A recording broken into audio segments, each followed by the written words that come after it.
Alright, let's just get started over here. We're going to start on Daf Tzarihei Amud Aleph with the 2 dots, about 5-6 lines into the page. Gazel Parim Uberes V'Yolda V'Chulei. Okay, so the Mishnah had said that if you steal a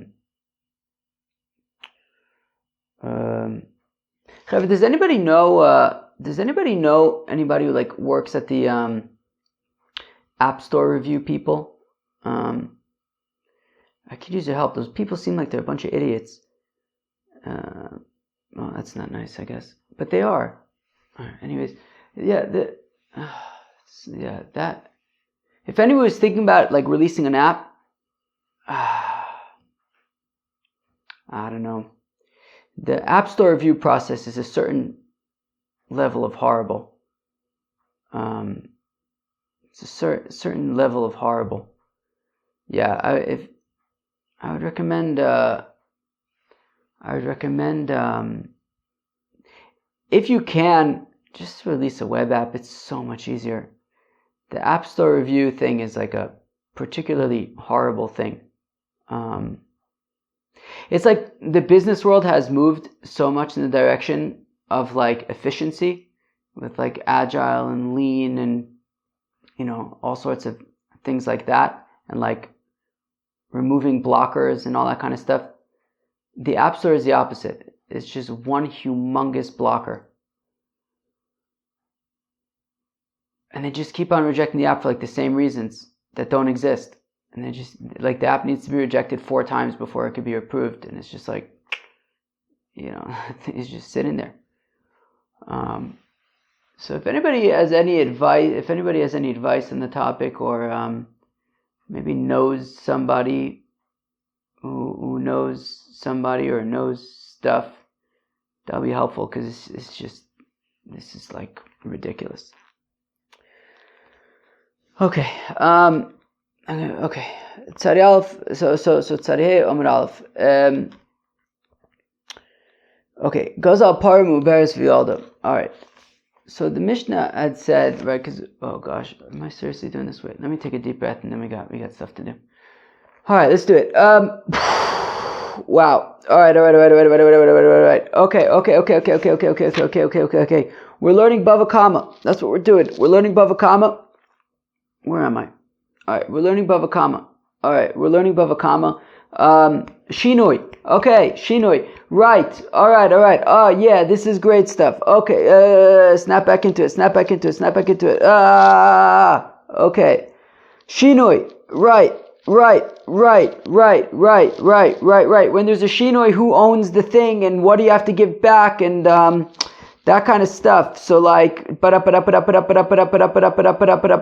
do we say, right, we had this whole discussion yesterday, Shinui b'mkomo omid, right, that even post-Shinui, even after a change, it still belongs to the original owner, right, that's the Shiloh. Or do we say Shinui is konim, that when there's a Shinui, now it belongs to the Ganef or whatever, to the Gazlan, and therefore the big question is, so if you have like an animal or something, and it gets better, it gets worse, whatever, do you give it back in its current state? Do you figure out payments? Right there, this is like the questions that we're talking about.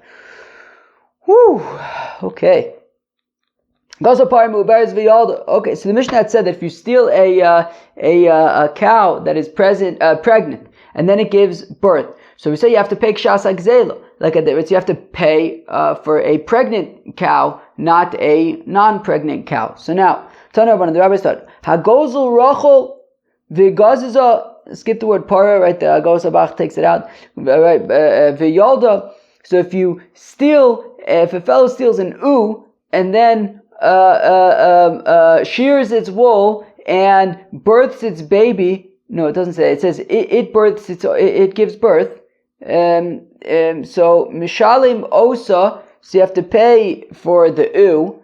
V'es Gizosel, as well as its shearings, Ves Vladosel, and its babies. Divrei Reb Meir, that's Reb Meir's opinion. Reb Yehuda says, Gizela Choseres Be'enei. Reb Yehuda says that the Gizela, that the theft is returned as it is. So now the thing is, so we're saying that, what did you steal? You stole an ewe and you shore it, or and it gave birth. So now Rabbi Yehuda would not say that you're giving back less than you stole, right? So meaning, if you stole, right? So what does Rabbi Yehuda say? He says, "Choseres be'ene," you give it back, right? So if you stole an ewe and then you shore off its wool, you're not going to now return like an ewe without any wool. You have to kind of, you have to, I guess, get that value back to the victim. But he's saying that, right, as opposed to Reb Shimon Omer says, Reb Shimon Rowan also kilu ishuma etzlu bekesef. Reb Shimon says you don't give the actual animal back, you evaluate how much money it's worth at the time of the theft and you give back money. Wow, so there's kind of a lot there in that three-way machlokas, right? So you have Reb Meir. So if we go deeper into it, my understanding is what Reb Meir is saying is that you return the ewe plus whatever wool that was on it. So now, I mean, as I said, Rabbi Yehuda would also agree with that so far, right? Because Rabbi Yehuda wouldn't say that you would give back a shorn ewe. You would give back the ewe with its, I guess give the value at least of the shorn wool as well, or give back the shorn wool. Whatever, you'd have to give that value. But what Rabbi Meir seems to be saying is that one step further, even if it like increased in value from the time of the theft, right? Well, I don't know, let's say like, the baby is now born and you have like a born baby. So whereas Rabbi Yehuda would say you have to give back the value of like a pregnant cow, or ewe in this case, Rabbi Meir would take it like one step further and even any added value as well. So it sounds like, my understanding is like, Rabbi Meir is saying you got to give everything back, even like additional value. Rabbi Yehuda is saying you have to give back the animal and I guess whatever, at the value that it was at the time. So I guess you have to make up for whatever shorn value or birth value or whatever. And Rabbi Shimon is saying that you only give money, that they give back money from the time of the theft. And okay, so it sounds like Rabbi Meir is going the furthest, and he's saying like you're not just giving back the ewe, but also any additional value. Rabbi Shimon and Rabbi Yehuda both seem to be saying be'etzem the value at the time of the theft. The difference seems to be that Rabbi Yehuda is saying that you give back the animal, whereas Rabbi Shimon is saying that you give money. Okay, so there's like some subtlety there. I hope I got that right. Now, Ibailu, they asked a kasha. My time with Rabbi Meir. So what's pshat with Rabbi Meir? Right? If you want to understand how Rabbi Meir works, right? Why does he say that you give back the ewe plus whatever added value? So is it mishum de kasover shinui bimkomo omeid? Is it because Reb Meir holds that when there is a shinui, such as, I don't know, this wool got really woolly and good, and the baby got all baby, so then that shinui remains in the possession of the victim, and you just give it all back to the victim. Odilma, or perhaps be'alma shinui konen, or perhaps Reb Meir holds in general a shinui would make a kinyan.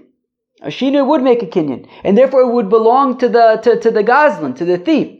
And any added value theoretically should be the thief's, not the victim's. However, but there is a fine. We fine the shtunk, and we say, even though technically with these shinuis, with these changes, it's yours, and technically the improvements are yours, but you're a shtunk, so you have to pay so we're fining you to pay it all back. That's the shaila. Does Reb Meir hold that everything remains in the possession of the victim and that's why everything goes back? Or does it technically belong to the thief, but we fine him to give everything back? Who cares? At the end of the day, he's got to give everything back. That, well, what happens in a scenario where the u doesn't increase, it decreases? What happens if it gets shvach, it gets weaker? So if you say shinu b'mkomo omed, well, just give it back. Say, hey, I don't want this ew, I don't want this. You give it back. So that would be if you say shinu b'mkomo omed. But if you say shinu ikone, well then the thief owns it. So he would have to. So the loss is the thief's. and he would have to pay back like at the time of the theft. So the whole, right, the value at the time of the theft. So if you say Shinu b'mkomo omed, well then you just give it back in its weaker state. But if you say that that Shinu is Kone, well then you have to pay back like at the time of the theft, not in the weaker state. So that's the Shaila. Tashma, come in here. Gozal behema of Izkino. This is going to be a Mishnah on Daf Tzadi Vav Amud Beis. Gozal behema of Izkino. If a fellow steals an animal and it gets old, so meaning it gets like weaker and decreases in value. Avodim v'Izkino, or avodim and they oichet decrease, right? They get older and less valuable. So Mishalim Kishas Agzela Divi Reb Meir. So Meir says that you pay like at the time of the Gzela.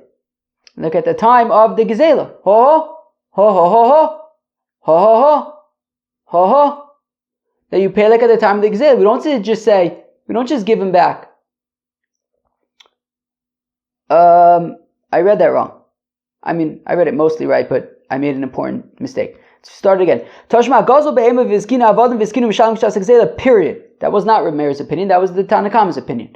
Okay, that you pay Kishas Agzela. We don't say just give him back. Now Reb Meir Omer says Reb Meir Ba'avodim Omer Lo Areishelcha Lifonecha. So Reb Meir says that when it comes to avodim, however, you do just give them back and say Areishelcha Lifonecha. But ve'ilu behema. But when it comes to the behema, however, Reb Meir would agree with the Tanakame, Kishas HaGzela, that the payment would be Kishas HaGzela, V'Yisal K'daitech, so Reb Meir Shinu B'mkomo Omed. Now, if it were to enter your mind that Reb Meir's opinion is Shinui B'mkomo Omed, that even post-Shinui, even once it gets old and less desirable, it remains in the possession of the victim, right, the person who was stolen from. Afilu behema nami ho. So then Reb Meir's opinion should be that even by the behema as well, Shinu b'mkomo omed, just arei shalcha lefanecha, just take it back. Take the behema back. Elav shmamina.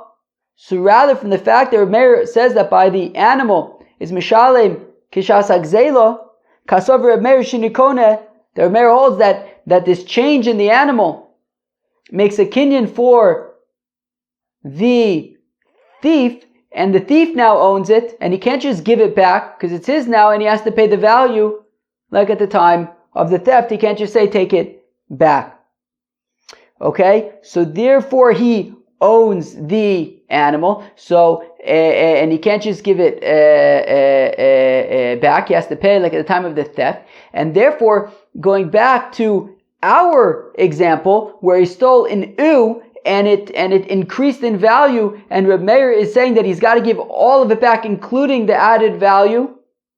So if we're saying that Reb Meir's opinion is that it belongs to him, well then why does he have to give back the added value? Because it's a fine.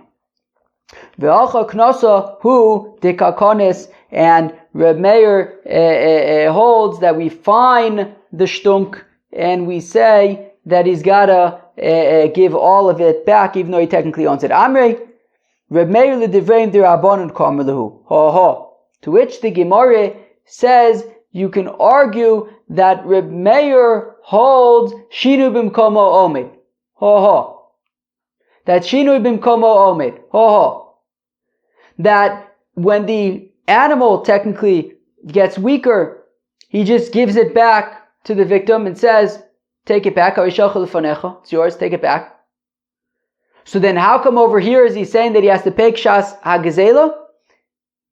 L'divreim d'Rabbanan kamer lehu. He's responding to the rabbis. The rabbis had said that both by the animal as well as by the avodim, mishalim kshas hagazela, it's to that Reb Meir responds, meaning the rabbis say that both you mishalim kshas hagazela because Shinu is kone, and therefore now the thief owns the animals or the avodim. and therefore he can't just give them back and say, take them back in the weaker state. He has to pay kshas hagzela. And Reb Meir responds to them and says, all right, people, if you want to hold that mishalim kshas, if you want to hold that shinui is koneh, I'll agree with you when it comes to the animals that mishalim kshas hagzela. But even so, I would say that by an eved, even if you say shinui is koneh, still by an eved you would say harei shelcha lifanecha. Again, the Divreim Dirabon Karmelu. Right, so you could say that Reb Meir really holds Shinui Bimkoma Omed and you just give it back. But he's responding to the rabbis who say Shinui is Koneh. And he's saying, Lididi, according to me, Shinui ain't Koneh. The Shinui is not Koneh, Shinui Bimkoma Omed, and you just give them both back. The Avodim and the animals. However, Vafilu Behema, and even a Behema, Harei Shelcha Lefanecha, just give it back. Nami. But according to you people, the Amrisu that you say, Shinui Koneh, that Shinui is Koneh, and therefore you're saying, Mishalim Kishas Hagzela, you can't just give it back. Odu Limias, do admit to me, however, Be'avdo, when it comes to an Eved, Dimikarkoye Dami, Vikarke in Exelis. That Avodim are like Karko, so the Apostle says, Visnachaltem Osam Vnechem Achrechem, that it's like Karka. And therefore, karka ein an exelis, and therefore an eved cannot be stolen, and therefore harei shelcha lefanecha. So even if you want to say shini is koneh, that would not apply to a eved. And the eved, you say harei shelcha lefanecha, you can give the eved back. But according to you, Rabbanon, behema would be you would pay kshas hagzela, but the eved you would just give back because eved is Dikimakarkoi dami vikarke in exels. Va'amri le Rabbanon, and the rabbis say, lo, nisht, avda kimitaltale dame, that an eved is like mitaltalin, and therefore the eved as well can be stolen, and shinui is koneh, and therefore you pay kishas hagzela. Okay, fine. So we wanted to say that Reb Meir holds that shinui is koneh, and we end up saying that no, you could say that Meir holds Shinu Bimkoma Ome. Toshma coming here. Litzboya loy Adam utzvo shacher ha ha ha ha ha ha. If a guy gives some wool to a dyer is a fellow who dyes wools, different colors, and he says to the dyer, he says, "Hey, litzboya loy Adam, can you dye my wool red?" Utzvo shacher, and he says, sure. And sure enough, it's a very, very, very, very dark red. It's bats and black. Shacher utzvo adam. He says, hey dyer, can you dye me some black wool? And he dyes it red.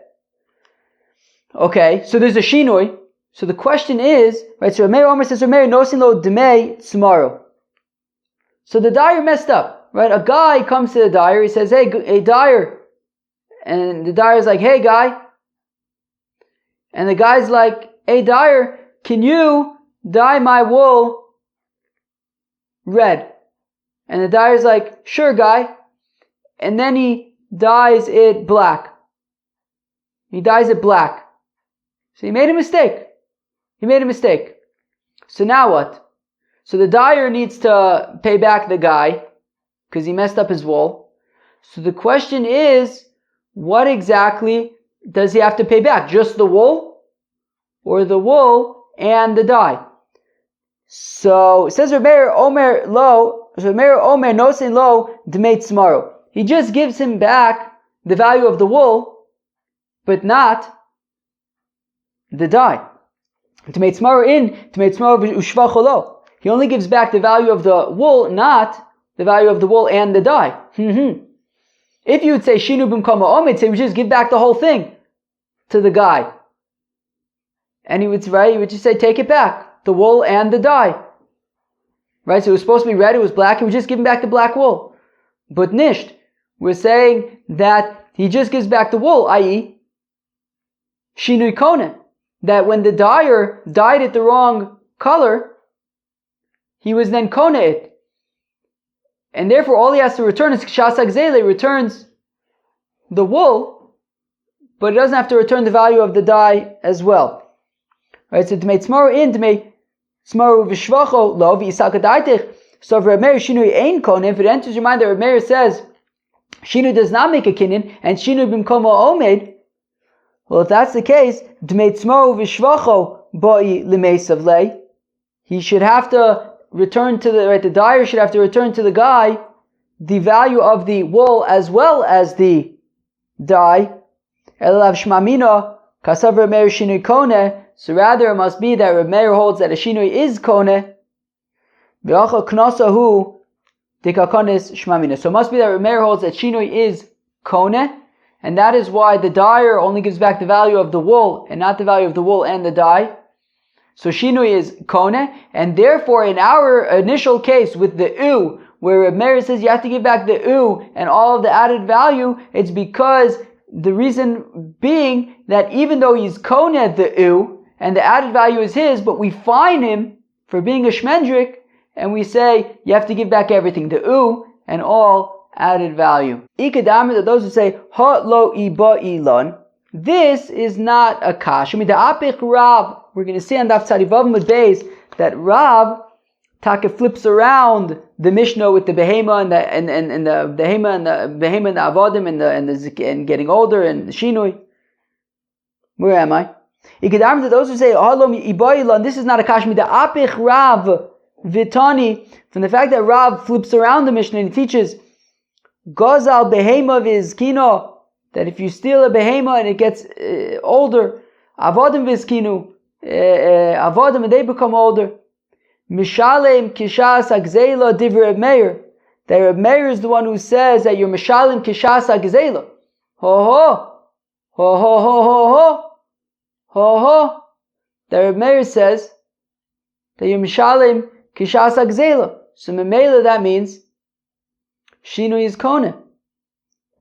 B'chachamim omim ba'avodim omelo harishal chulefnecha. And it's the rabbis who say that by avodim we say harishal chulefnecha. Vade l'Reb Meir shinui kone. So therefore, if Reb Meir's opinion is that both by avodim and by behema we say mishalem kishas agzeila, so memela Reb Meir holds that shinui is kone. V'hacha knasu de kakonis lei. And in our initial case with the u and the wool and the babies and everybody's getting increased in value, you have to give everything back. It's because of a fine. Kika ibai ilon. What's the kasha that we in fact have? Hachi ibai ilon. This is our kasha. Kikonis b'mezid aval b'shogeg lo konis odim afilu b'shogeg nami konis. So do we say that this knas, where we make the shtunk pay even for the added benefit that he technically owns, even for the added value that he technically owns, is this only when he does it deliberately, like when he steals? When he steals, we say, hey, shmendrik, you're a thief. Even though you technically own it because of the shinui, you have to pay all of it back. But what about if it was by accident? So first we give like a sort of a complicated route, but then we get back to the example that we just gave a minute ago, right? For example, the dyer dyes the wool and he makes a mistake. So the question is that mistake, so he made a shinui, is it kone or not? So again, kika ibai lan, what our kasha is hachi ibai lan. Kika konis, when Reb Meir makes this knas, is it only b'mezid when he steals of al b'shogeg lo konis, but by accident there would not be a knas? Odim afilu b'shogeg nami konis, or perhaps even when it's b'shogeg oichit, there's a knas and you have to pay back all the added value. Tashma coming here. Chamisha govin min hamichorarin. There are 5 examples where money is collected only from free property, but not from nechas mishubadim, not from property that that had a lien on it and was sold to somebody else. Velu'ein, these are the 5 examples. Paris, fruits. Okay, what's that talking about? So Gemara in Gittin, so it's talking about Shimon steals the land from Ruvain, sells it to Levi. Ruvain then goes to Levi and says, hey, give it back to me. It's mine. Levi says, all right, fine, take it back, but here's the thing, he had grown all these fruits, so he loses the land, but how does he get paid back for the fruits? That's not fair. He grew those fruits. So he goes to Shimon and says, Shimon, pay me for the fruits. Shimon does not pay those fruits from Nechasim Mishubadim, only from Nechasim B'nei Chorin, from available property that he has, not property that's been sold. Ushvach Peris, and the Shvach Peris, the Gemara is going to explain in a few minutes what Shvach Peris is. V'amakabel olav lozun ben ishto vasishto, a fellow who accepts to pay to support the son or daughter of his wife. V'get chov shem bo achrayis, and a document that has no achrayis, meaning if Shimon lends Reuven $1,000 and there's a document that says Reuven lent Shimon. Wait, what did you say? If Shimon lent Reuven $1,000 and there's a document that says Shimon lent Reuven $1,000, i.e., Reuven owes Shimon $1,000, but it does not say in the document that if Reuven does not pay back Shimon the $1,000, so then Shimon can collect property from Reuven. It does not say that in the document. Now, generally, in a loan, it would stipulate something like that, so that Shimon knows that if he doesn't get his cash back, at least he can get property. But this conspicuously was left out of this document. So since this is a document that does not mention that Shimon can collect from the property, so he can't collect from the property. If he doesn't get paid back his $1,000, he can go to Reuven and collect from available property that he has, but any property that he had sold, hence, Shimon cannot go to the buyer and say, hey, I had first lent Reuven $1,000, he didn't pay me back, I'm taking your property. No, since it was not stipulated in the document, he cannot do that. He can only collect from available property that Reuven has. And also the ksuba, a marriage document that doesn't have any achrayis to say that his property is meshuba to paying the document. So that can only be paid from available property. Man shamas le de omer achrayis lav tosofru. Now, who's the opinion who says that there can be such a thing as a document, a loan document that has no achrayis, that does not place a lien memele on Reuven's property?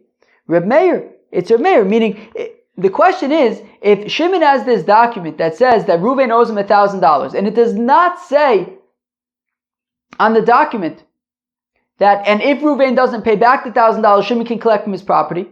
So the question is, was that a mistake?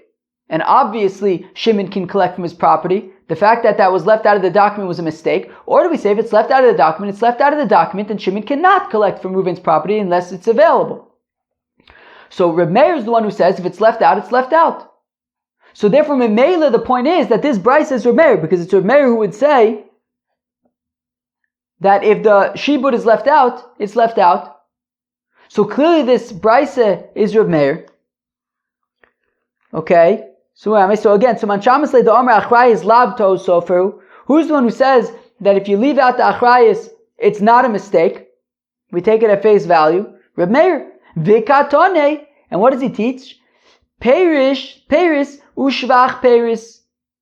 That the fruits can only be collected from Reuven's nechasim b'nei chorin, but oichit the shvach peris. Shvach peris echidam. What shvach peris? Kigon, for example, shegazel sodem echaveru machol la'acher.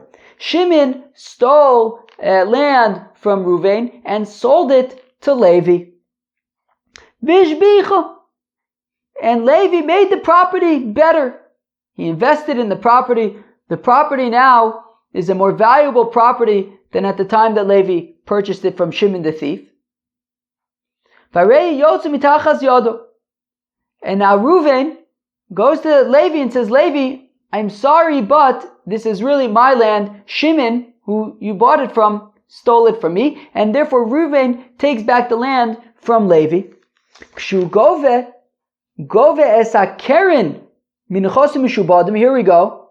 So Levi, who's Levi? Levi is somebody who mistakenly purchased land.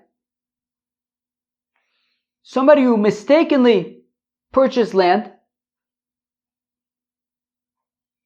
Somebody who mistakenly purchased land from Shimon. So Levi mistakenly purchased his land and he improved it. He made a shinui to it. He made an improvement to it. And we're saying that when Reuven comes, Reuven takes all of it away from Levi. Levi was making a mistake. Levi made a shinui to this land by accident. He didn't know that it was stolen, or so we're assuming. And therefore it was bishogeg that he made, right, that he improved the land, that he made a shinui. And we're saying that this Bryce is Reb Meir, which means that shinui is kone. And we're saying that he needs to give all of it back to Reuven. Not just the land itself, but any improvements that he made to the land as well. So we see that even b'shogeg, it sounds like Reb Meir would say that we find the guy and he doesn't just give back the land, right? Doesn't just give back the principal amount, but even the added benefits. So again, so Goves Akerin Minchos Mishubadim. So then Levi can go back to Shimon now and say, hey Shimon, look, you sold me land that you sold from Reuven. I didn't know that. You have to pay me back, the land. So the value of the land that Levi had to give, was forced to relinquish to Reuven, he can collect from Shimon. And the improvements to the land, that value you can collect from Shimon's Nechasim B'nei Chorin, fine. But the point that we're making here is the Osabal Ara, that Reuven comes V'shakil Ara Ushvacha, and that he could take the land plus the added value from Levi, who mistakenly purchased this land, not knowing that it was stolen, and then made a shinoi by improving it, and still he's got to give it all back. My lab ba'ma'aretz de lo yoda de karka nigzeles. So let's assume that Levi did not know that he was purchasing stolen land. De lo yoda de karka nigzeles or nigzeles. That he didn't know whether karka is able to be stolen or not. Okay. Fafilu achi. And even so, ka'asi bal karke v'shakil ara ushvacha mine. And even so, Reuven can come and he can take back not just the land, but the added value as well. Okay, so he doesn't know if karka can technically be stolen or not. And even so, Reuven can come and collect this, not just the land, but the added benefit as well. Meaning, so the assumption is that he's talking about an Amma Aretz who doesn't know what the halacha is about whether or not land can be stolen. So he figures that that this land is now his, and he can improve the land, and the improvements would be his.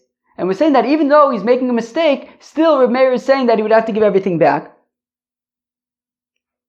Where am I? Vishmamino, Vishogeg Nami Konis, which would mean that even when this person is making mistakes, still Reb Meir makes it would find the fellow. They say, Lo b'lokeach Tamar Chacham v'yoda. No, it's talking about that Levi is a Tamar Chacham, and he knew that the land was stolen, and he also knew that improving the land wouldn't actually, be improvements to him. It's still owned by Reuven. And that's why he's got to give all of it back. But if he was in fact making a mistake, so then maybe Reb Meir would not fine him. But back to our original case, when the guy comes to the dyer with some wool and he says, I want you to dye me red, and he dyes it black. I want you to dye it black, but he dyes it red. Reb Meir Reb Meir says that the dyer needs to give to the guy the value only of the wool, but dmei tzmaro ushvacho lo, but only the value of the wool, not the value of the wool and the improvement that was done to it by dyeing. So therefore, it sounds like even though there was this mistake, so there was this mistake, and it was by accident, and we're saying that he only has to give back the wool, not the added value. And if it enters your mind that even by accident, Rav Meir would also make the knas and say you have to give back everything, well then to make smaru shvacho by lemeis vale, then he should have to give not just the value of the wool, but the value of the wool and the improvements. Elav shmamina b'mezid kanis b'shogeg lo kanis shmamina. Rather, Rav Meir only fines when it's b'mezid, but not when it's b'shogeg. Rabbi Yehuda Omer says, Rabbi Yehuda says that you give back the back to our original case, right, of the that then you shore the wool or it gave birth. So Rabbi Yehuda says that gizela chozeres be'enei, that you give back the animal and basically at its value at the time that it was stolen. Rabbi Shimon Omer says, Rabbi Shimon Rowan Osa kiluhi shuma eslo bekesef, that you pay the value at the time of the theft. Right now, you don't give back the animal, but you pay the value.